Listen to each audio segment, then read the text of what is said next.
Mesdames, Messieurs, bonjour et bienvenue sur ce numéro spécial de CIB Plus TV. Dans le but d'améliorer l'utilisation des services financiers mobiles en les rendant véritablement au service de la population et non contre elle, l'Association des consommateurs jeunesse active pour l'intégration et l'éducation, en partenariat avec l'Autorité de régulation des communications électroniques et de la Poste du Bénin, ACEP Bénin, a initié une campagne de formation et d'information sur les mesures de précaution du consommateur des services financiers mobiles en République du Bénin. Et donc, après l'étape de formation et de restitution des acquis, le président de l'Association Jeunesse Active pour l'intégration et l'éducation est donc sur cette émission pour nous parler un peu de cette initiative, de comment est-ce qu'elle a été menée du début jusqu'à la fin. Et bien évidemment, il ne manquera pas de nous présenter la structure qu'il représente sur cette émission. Alors, merci de nous suivre avec une attention particulière. Monsieur le Président, bonjour. Bonjour. Merci de vous présenter. Je suis Ignace Vinou-Nkonou, président de l'association Jeunesse Active pour l'intégration et l'éducation. Alors, Monsieur le Président, présentez-nous un peu votre association. La GAE que je représente est une association de jeunes qui œuvre pour le consumérisme, l'éducation et l'intégration des jeunes. Alors, c'est quoi, Monsieur le Président, un consommateur? Un consommateur, c'est vous et moi, nous, qui sommes les derniers à consommer un produit, un service ou un bien. Et par exemple, vous voyez la vendeuse de pain qui va dans une boulangerie pour prendre le pain, elle sert d'intermédiaire entre la boulangerie et nous qui allons vers elle pour s'approvisionner en ce pain et nous en faisons une consommation finale. Donc, dès que nous consommons, la consommation s'arrête à nous. C'est ça un consommateur. Donc, vous et moi, nous sommes les consommateurs. Donc, on peut dire qu'un consommateur, c'est le dernier élément de la chaîne de production, celui-là qui jouit du bien. Voilà, c'est ça. Donc, c'est le dernier élément de la chaîne de production, un consommateur. Le destinataire final, donc celui qui reçoit en dernier ressort le produit ou le service. Alors, parlez-nous un peu de cette campagne que vous avez initiée en partenariat avec l'ACEP Bénin. Le présent projet que nous exécutons actuellement avec l'ACEP Bénin, l'Autorité de régulation des communications électroniques et de la Poste, vise à outiller les populations sur les mesures de précaution du consommateur des services financiers au Bénin. Ce projet, nous, et JAE, nous avons couvert les communes de Sémépoudi et d'Ifani. Donc nous avons eu en charge à former, à outiller les populations de ces deux communes. Alors, la population en général, ou bien il y a des compartiments précis que vous avez, avec qui ces formations-là ont été tournées? Bon, la population en général, parce qu'après l'étape des mentors et des leaders, il y a eu des séances de restitution, c'est que bon, les gens se sont descendus vers les populations à la base pour leur apporter l'information dans le domaine des services financiers mobiles. Justement, parlant des services financiers mobiles, qu'est-ce qu'on peut retenir? C'est quoi un service financier mobile concrètement? Parlant de service financier mobile, un service financier mobile, c'est ce service que nous utilisons à l'aide du téléphone portable. Parce que, bon, si nous prenons un service financier mobile, nous avons finance et mobile. Finance, ça se rapporte à l'argent. Mobile, c'est qu'on se déplace avec. Donc là, c'est que nous avons de l'argent, mais plus de l'argent physique. C'est que nous transportons de l'argent maintenant dans nos téléphones portables. C'est ça, les services financiers mobiles. Et ça nous permet de faire toutes les transactions, toutes les opérations financières possibles via notre téléphone portable. Alors peut-on dire que service financier mobile égale argent en déplacement? Bon, nous pouvons dire service financier mobile, ça veut dire argent en déplacement via le téléphone mobile. Alors d'une manière globale, que peut-on dire de façon brève sur les services financiers mobiles? Je veux parler de l'ensemble du package que vous avez offert aux populations au travers de cette initiative. Le secteur des communications électroniques est un secteur dynamique. Et nous ne pouvons pas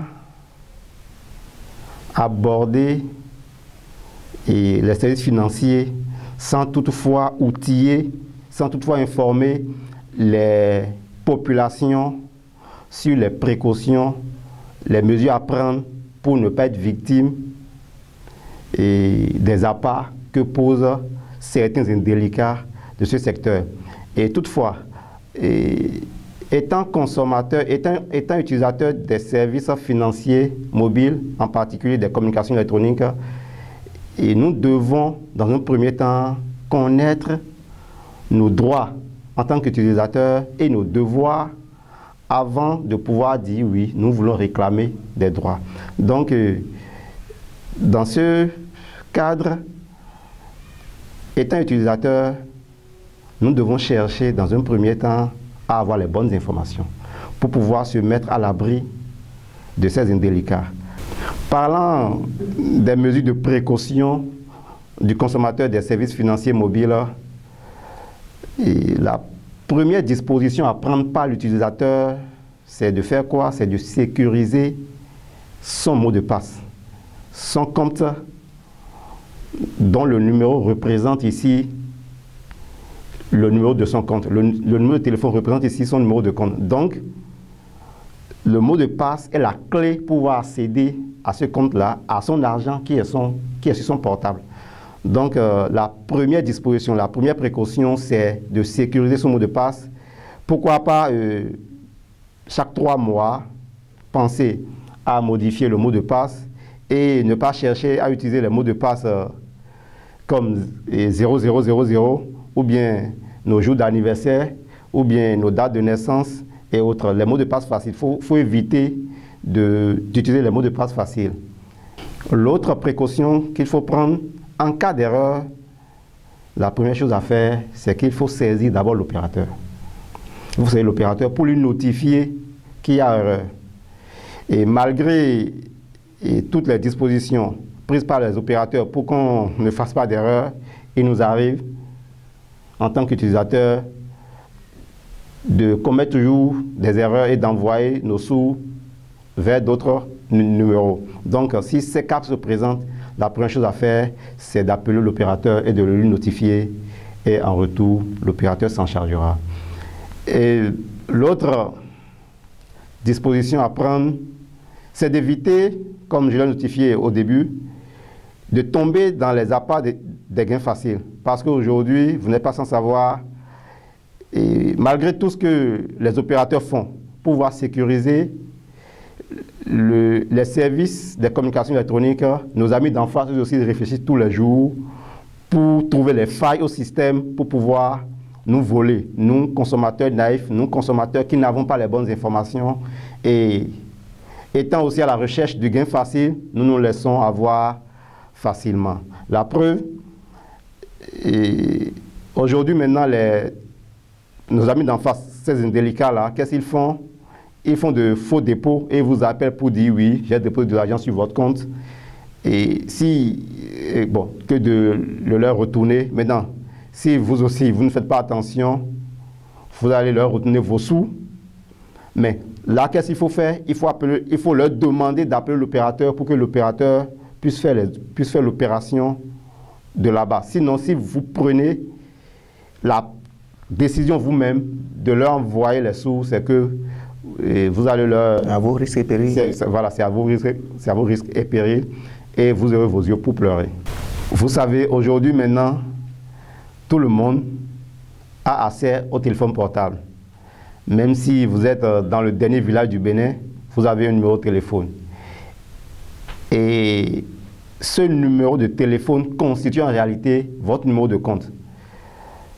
Et là, ça facilite les transactions, les opérations financières parce que à la banque, et on nous demande beaucoup de choses.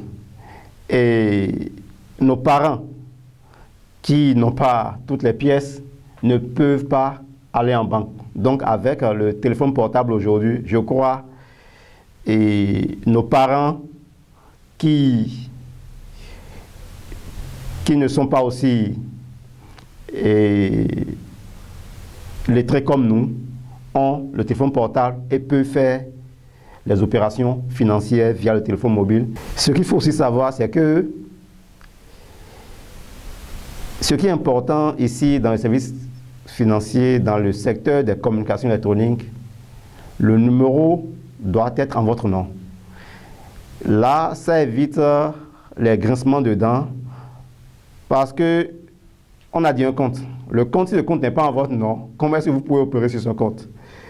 En cas de problème, c'est que vous risquez de perdre votre argent.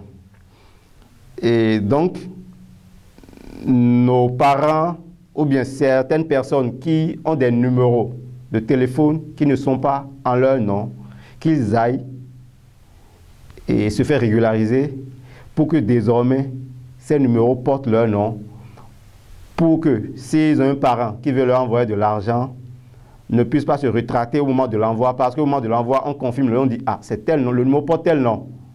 Si ce n'est pas le nom que vous portez, que l'émetteur voit sur le numéro, il se rétracte et il arrête d'abord la transaction. Donc, pour mettre votre expéditeur en confiance et pour éviter les désagréments, il faut que désormais vos numéros portent votre nom. Et là, vous êtes à l'abri de tout problème. Parce que quand le numéro a un petit problème, un petit souci, on va vous demander d'aller chercher le propriétaire de ce numéro.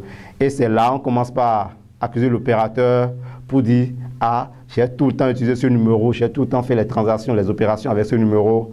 Et maintenant, il y a un souci, mais… » Donc, on commence par… Donc, c'est pourquoi nous, utilisateurs, nous devons chercher à avoir les bonnes informations, à connaître ce qui est notre devoir, pour qu'en son temps, nous puissions réclamer facilement et sans heurter nos droits. Alors, Monsieur le Président, en cas d'un incident financier où le consommateur constate une irrégularité et il appelle l'opérateur GSM et n'a toujours pas de satisfaction, que ferait-il dans ce cas? En cas d'insatisfaction avec l'opérateur, l'utilisateur a le pouvoir de saisir directement l'ARCEP Bénin. Et l'ARCEP Bénin a un numéro vert qui est gratuit et disponible les jours ouvrables du lundi au vendredi et accessible à tout le monde. Et c'est gratuit, ce numéro vert est gratuit. Et pour ceux qui utilisent l'Internet, l'ARCEP Bénin aussi a une page web, une plateforme Internet. Vous pouvez aussi aller sur la plateforme, déposer votre plainte. Et soit nous, associations de consommateurs qui travaillons avec l'ARCEP Bénin, vous pouvez nous saisir pour que nous puissions vous aider et à la satisfaction, pour la satisfaction et la réparation des torts à vous causer par l'opérateur. Alors, pour ce qui concerne l'ARCEP Bénin, nous savons, vous avez donné déjà un numéro vert. Et pour vous contacter, qu'est-ce qu'il doit faire? Pour nous contacter, nous, chez AIE, Jeunesse Active pour l'intégration et l'éducation, vous pouvez nous saisir par mail association@gmail.com ou par appel ou WhatsApp au 60 70 80 85 ou aller sur notre page Facebook et nous écrire via Messenger à association AIE. Alors, Monsieur le Président, votre mot de fin? Je vous remercie pour l'entretien et nous remercions également l'ARCEP Bénin pour son soutien et pour avoir pensé à nos populations des communes d'Ifani et de Sémékouyi pour leur apporter les bonnes informations et rappeler aux utilisateurs qu'il est important de connaître ses droits et devoirs. En tant qu'utilisateur d'un service, nous devons dans un premier temps connaître d'abord ce qui est de notre devoir pour pouvoir réclamer avec aisance ces droits, sans parce que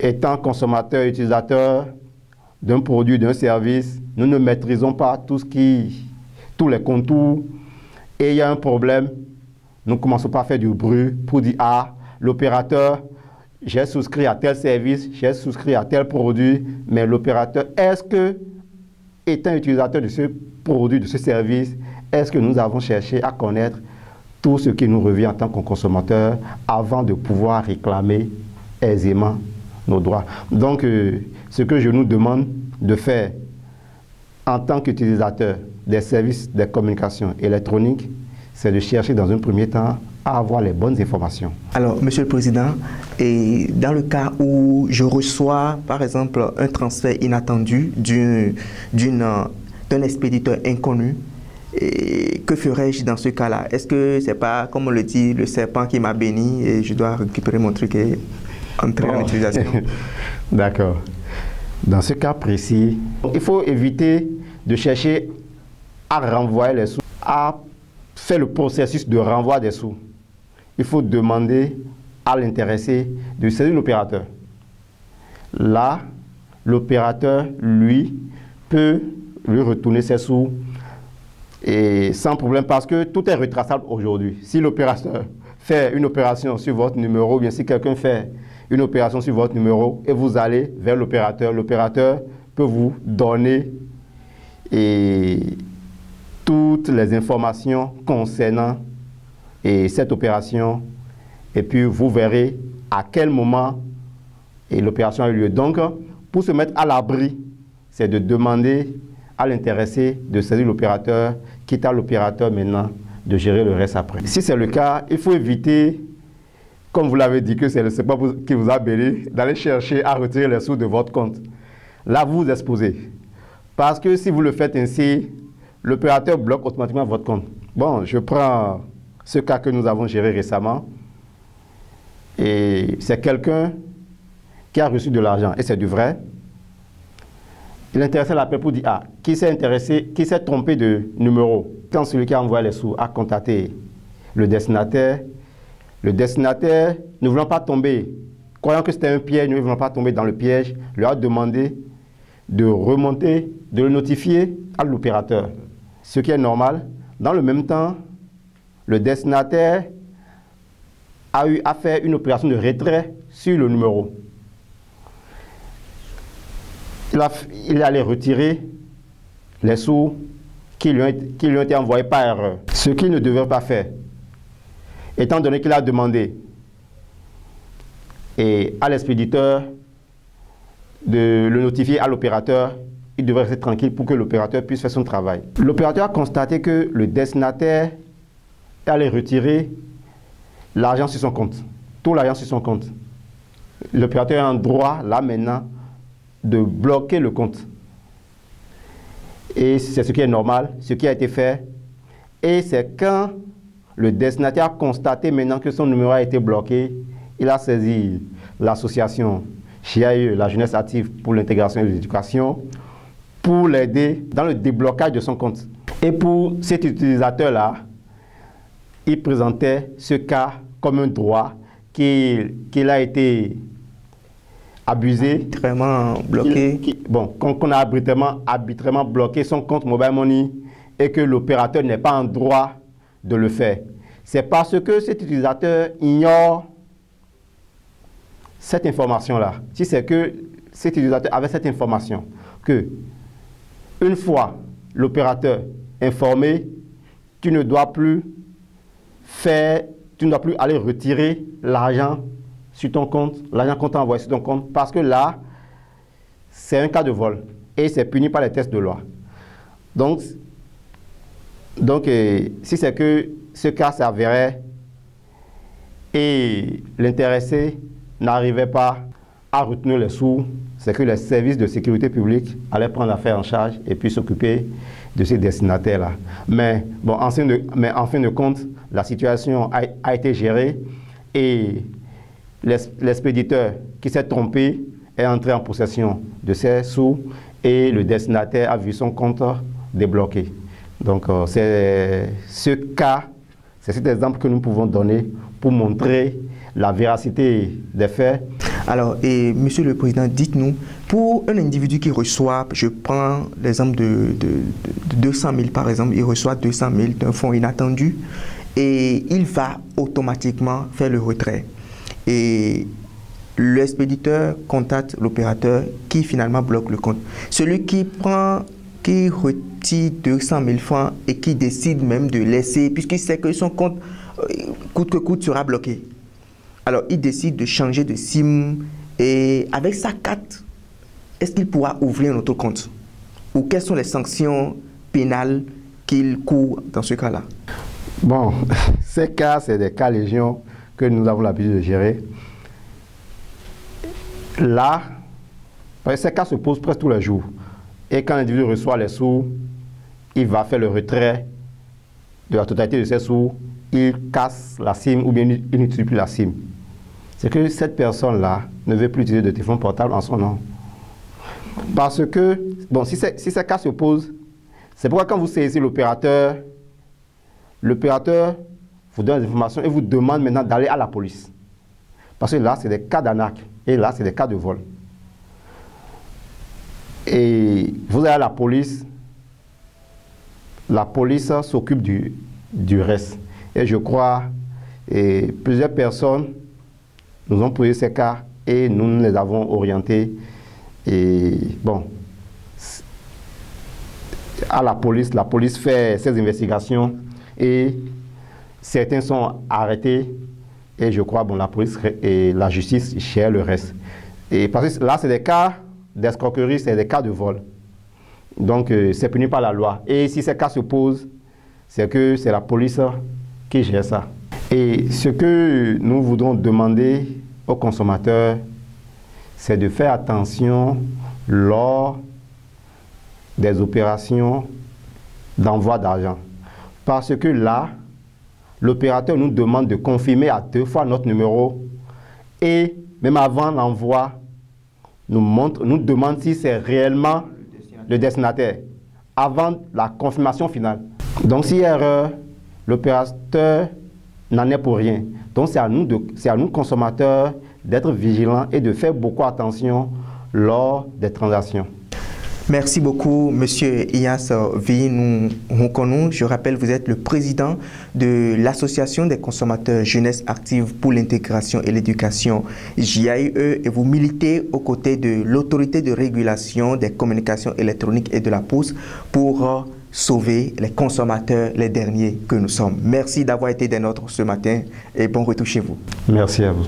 Alors, merci à vous qui nous avez suivis avec attention du début jusqu'à la fin. Nous vous remercions pour votre attention et nous rappelons que tout consommateur a des droits, mais également des devoirs. En cas d'incident financier lié aux services financiers mobiles, vous pouvez contacter directement l'opérateur GSM. Et en cas de non-satisfaction, vous avez l'obligation ou le devoir de saisir l'autorité de régulation des communications électroniques et de la Poste à travers son numéro vers le 131. Merci d'avoir été des nôtres et à la prochaine.